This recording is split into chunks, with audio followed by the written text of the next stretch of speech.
The Dodge Charger is ready to burn rubber again, and gas.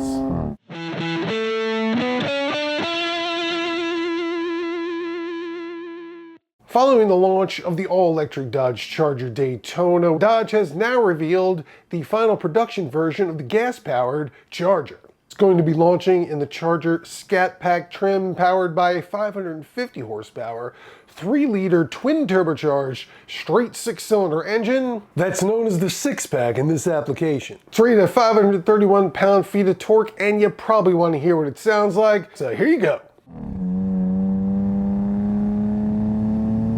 The Charger Scat Pack is going to be followed next year by the Charger RT, which has a 420 horsepower version of the engine, rated at 468 pound-feet of torque.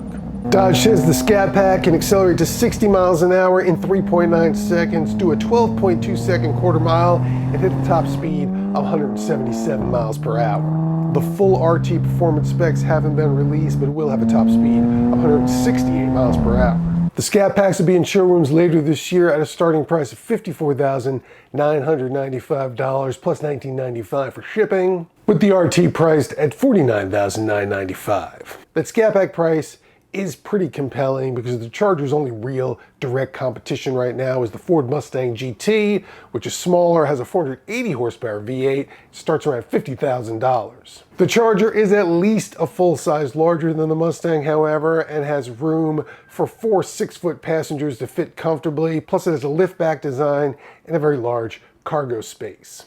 And for just $2,000 more, you can get the Charger as a 4-door that has the exact same body as the 2-door, but makes it easier to use those back seats. But here's where the car really gets interesting, because while it comes standard with an 8-speed automatic transmission and all-wheel drive, it's going to have some settings that turn it into a rear-wheel drive vehicle, plus a line lock feature to make it easy to do burnouts with.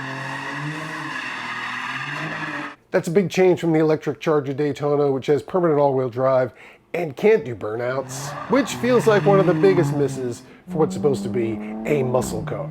And the Charger's rear-wheel drive setting isn't just for burnouts, it can also be used for drifting. The Charger's interior design is pretty much the same as the Charger Daytonas, with dual digital displays, a pistol grip shifter, multicolor ambient illumination that Dodge calls the attitude adjustment lighting, and there's an available full panoramic sunroof. And while they're very much driver's cars, all Chargers will come standard with a bunch of electronic driver aids like automatic emergency brakes, blind spot warning systems, and lane centering adaptive cruise control.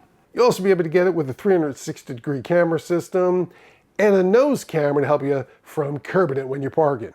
Biggest visual difference between the Charger Daytona and the Charger is that instead of the Charger Daytona's low hood with the R-wing front spoiler, which you can have because there's no engine under there, Charger has a bulging hood and a more traditional grille.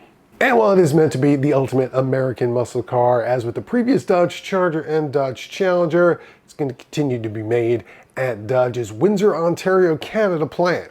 But despite the uncertain future of automotive import tariffs across North America, Dodge hasn't indicated any plans to change the price soon. So it looks like you can bank on the $54,995 sticker price when deliveries begin.